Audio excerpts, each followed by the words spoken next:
Hey, what's going on, guys? It is Creeprugger here, and I am here with my ITH Week 3 battle. This week, we're going up against SK Gaming and the LA Kinglers. Now,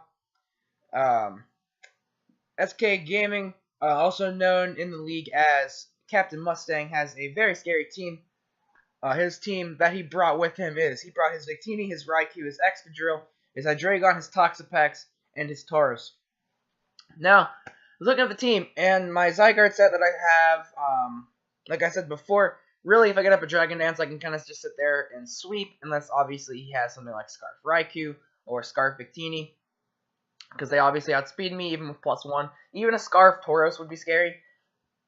Looking at the ones that he brought as well, I definitely knew that the Excadrill was coming. Everything else was kind of up in the air. I knew Zygarde was going to be able to put in a lot of work. My Electros set at the Excadrill was Life Orb, or not Life Orb, but Mold Breaker. Stops him just really clicking Earthquake. Also kind of walls a Raikou, because it's especially defensive. Terrakion, being Scarfed, could put in a lot of work. So, quick rundown on my team, and if you haven't watched the team builder, which is going to be down in the description, we have our Air Balloon, especially defensive, Electros. We have our Dragon Dancing Zygarde, which is our main sweeper. We have our physically defensive Donphan with Stealth Rocks. Choice Scarf Terrakion again. Culpa Berry Mew, 4 attacks, especially offensive. And a Choice Specs Swallow. So I was looking at his team, and I was trying to figure out who was going to lead off with. I was expecting maybe Excadrill to lead off, just to get up rocks. My plan was to get up rocks from the start, because with rocks, it really kind of helps Zygarde sweep.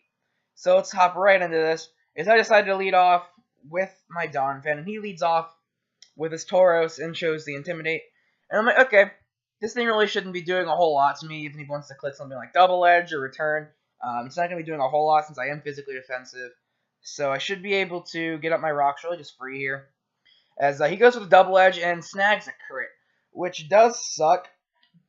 Because even if he was something like Choice Banded, it would have only done around like 30%, like 30-ish percent, 33, somewhere around there. So, it definitely hurt to have Donphan taking that much damage turn 1, but it's completely fine. At this point, I was looking at the calcs, and I'm like, okay, if he's Life Orbed, then he shouldn't kill, or it's a roll in my favor to live with the 42%, or if he's Choice Banded, I think it's still a roll to kill me, but I don't quite remember if it's whose favor it's in. So here I'm like, okay, I can just let him go for a Double Edge, and it does 41%. So it's either he got the roll and he's Life Orbed, or he got the roll and he was Banded. I really couldn't tell. So at this point, I just go into Terrakion, knowing that I'm Choice Scarf. Here I just go for the Earthquake. I was really expecting him to switch out there and try to preserve his Tauros. So I was like, okay, he's probably going to go into Toxapex on the close combat. But he decided not to, and he went out and he just stayed in. And I was like, okay, that's fine, because the Double Edge isn't going to do a whole lot. It's about 40%, and he dies to Life Orb, or it does to Recoil. So he decides to go into his Toxapex here, even though I just showed Earthquake, and I was a little confused about that. But I wasn't going to let Terrakion stay in and take a Scald. So I go into Christina. He goes right for the Scald. Here I decide just to fire off a Psychic, because if he goes into Hydreigon, I still have the Culpa Berry, and he's not going to be able to kill me with a Dark Pulse. So here I just decide to go for the Psychic, as he just pulls off the Baneful Bunker just to get himself up to full, which I was completely fine with, because I have ways to beat Toxapex anyway. So here, I just go for a Psychic again. He decides to switch out to his Raikou, which again I was kind of confused about. Psychic did about 47% of this thing, and he can't knock me out if he's Life Orbed.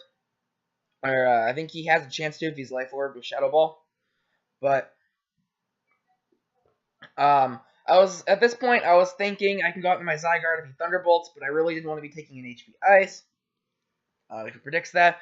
So I decided just to make the safe play, go out into my Electros here, knowing that if thing wants to go for an electric type move, I'm gonna eat it up. As he does show here that he has Life Orb, which I was completely fine with.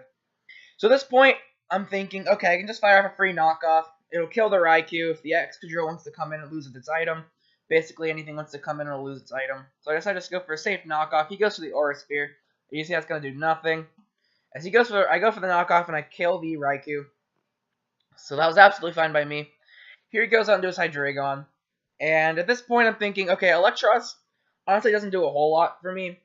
Because at this point, if he goes into, if he goes for Dark Pulse and I don't see Life Orb, I'll just I consider the fact that he's potentially Choice Specs, Choice Scarf.